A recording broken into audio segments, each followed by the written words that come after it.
आनंद कुमार जो रोढ़ा से हैं, अब करनाल में रहते हैं, वो आए हुए थे। उसको बुलाया और लिखवाया। पहली बात, किसी का कोई लेना देना नहीं। ये माने पिता वो है जो संतान को निरोड़ा छोड़ के जाए, उसको किसी तरह का कर्ज ना हो, वो करके गए। लेना जरूर था, फिर भी कहेगी कि मैंने नहीं लेना। अब भी कागजों में लिखा हुआ है, किसी को कुछ दिया था, किसी को, लेकिन सब माफ है। फिर दूसरी बात कि ऐसी चीज बन रही है कि दुनिया याद करे। अब उन दिनों ये बहुत शानदार आश्रम बन रहा था, हाल भी बनाया जा रहा था, लोगों का था कि बहुत बढ़िया वो बनेगा, लेकिन ये तो सब आई जाए चीज।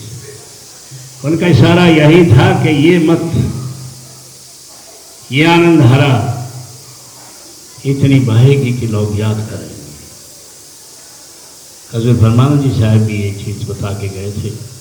परमपिता मंगनाथ जी साहब ने भी यही बताया था कि चप्पे चप्पे से आनंद नाम आएगा, पेड़ को हवा लगेगी, टहनियां टहलेंगी, उसे आनंद नाम आएगा। और तभी महात्मा जी के शिष्य जो कृपानंद जी हुए, उन्होंने ये बताई कि धुन जो है आनंद नाम की गूंजेगी। ये तो हजूर परमानंद जी साहब भी कह के गए थे, और इसी चीज को उन्होंने कहा कि धुन जपो आनंद, धुन आनंद। अब तीसरी बात, पंचमी का भंडारा होगा, तो यहाँ पूर्णिमा का होता था, या उसी वर्ष 2007 में ही उनका जन्मदिन 1 जनवरी को मनाया गया था। बस ये एक शुरुआत थी, लेकिन ये कह के गए कि पंचमी का भंडारा होगा। हम पूर्णिमा पे आए हुए थे और बहुत अस्वस्थ थे। रात भर हम 8 नंबर में, मुझे ध्यान है, रहे, और यहाँ के जो सेवादार थे लगभग थके मांदे सब इधर उधर सो गए। बैठाया, कहा कि मुझे बैठाओ, बैठाया। कहाँ गए? हमने कहा जी इधर, सबको बुलाओ। फिर इन कमरों में से इनको उठाया और कहा कि गंती गाओ, शब्द गाओ। बस 2-5 शब्द गाए, फिर लेट तो पहले ही गए थे। फिर वो दिन आया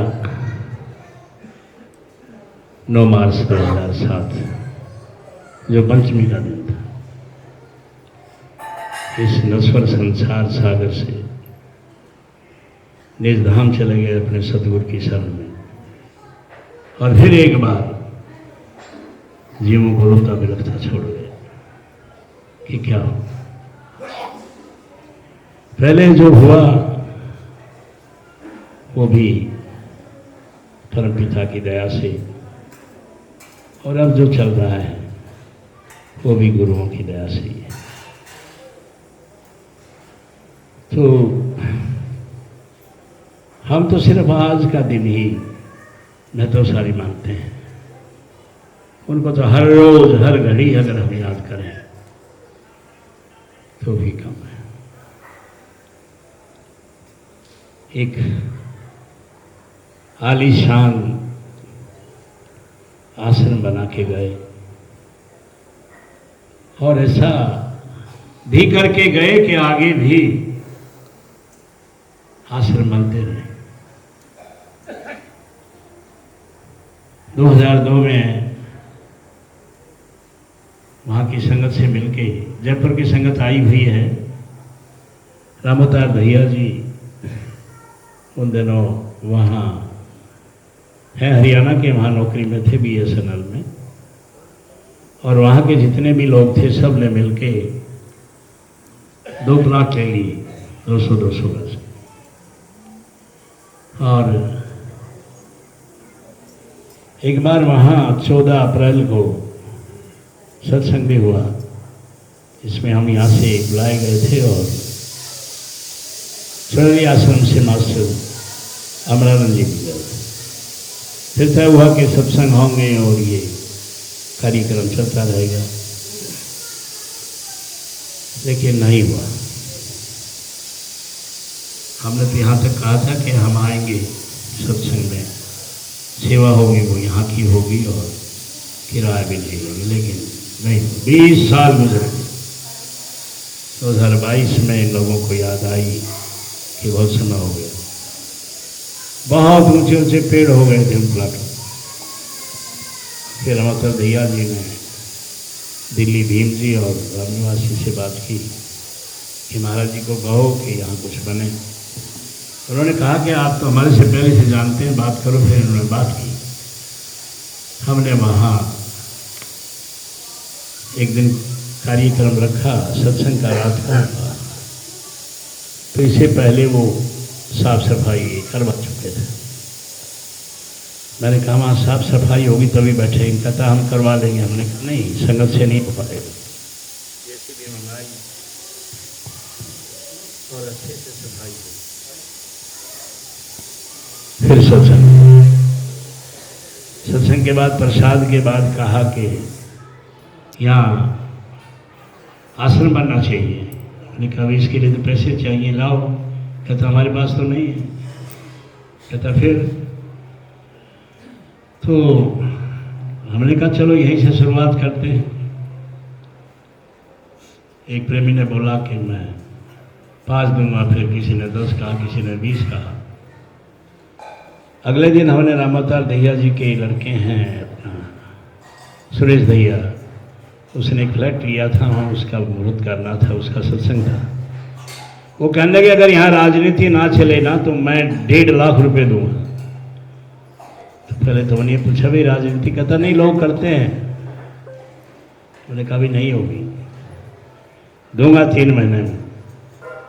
तो बस ऐसे करके मेरा ख्याल है लगभग 2 लाख से 2,000 रुपये कम थे, वो गोकुल जी के नाम से लिखवा दिए। 2 लाख हो गए। 2 महीने तक कुछ नहीं हुआ। उसके बाद हमने कहा भी क्या बात है, 2 लाख से क्या होता है ना। हमने कहा पहले 2 भी तो नहीं थे। एक अच्छी शुरुआत हुई और आज राजस्थान की राजधानी में जयपुर में एक अच्छा आश्रम बन गया है। पहले लोगों को जगह ढूंढनी पड़ती थी, भाई कोई बीमार को लेकर गया, कोई किसी काम से गया, तो अब कोई ज़रूरत नहीं है, वहाँ आश्रम बना है।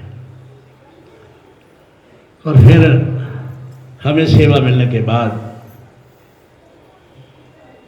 तो हमारे बाबा जी ने, भक्त सुल्तान जी ने, उनकी इच्छा थी कि यहाँ भी कोई जगह बने। वो तो नहीं रहे, लेकिन उनकी बात हमारे सामने थी। तो वहाँ एक घर के ही प्लॉट में एक आश्रम बन गया है। एक कमी थी, पिलानी और उस साइड के लोग नहीं आते थे, ये कह के कि जी हम वापस नहीं जा सकते। 6 महीने से लगे हुए थे इस उसमें, और अब मालिक की दया से वहाँ एक अच्छा लगभग 550 गज का प्लॉट मिल गया है, जिसकी नींव भरवा दी गई है। 3 सत्संग भी वहाँ हो चुके हैं। तो ये सब उन्हीं की दया, उन्हीं की मेहर से हो रहा है। अब बात करते हैं हम, खास करके जो पुराने प्रेमी बैठे हैं 50 साल 60 साल, कहता जो मौज तब थी वो नहीं है। कहाँ होगी? जो विश्वास तब था वो आज है क्या? मौज किससे होती है? विश्वास से होती है। लोगों का विश्वास था, मौज थी। मौज वही, धार वही, सब कुछ वही है। उसको याद करने वाला चाहिए, पैदा करने वाला चाहिए। जहाँ कमी है उसमें सुधार होगा, कोई बड़ी बात थोड़ी है। हाँ, मैं ज़्यादा ना कहते हुए अपनी वाणी को विराम दूंगा, कहीं चूक है उसमें सुधार होगा, सत्संग जारी रहेगा। एक बार फिर प्रेम से बोलिए आनंद।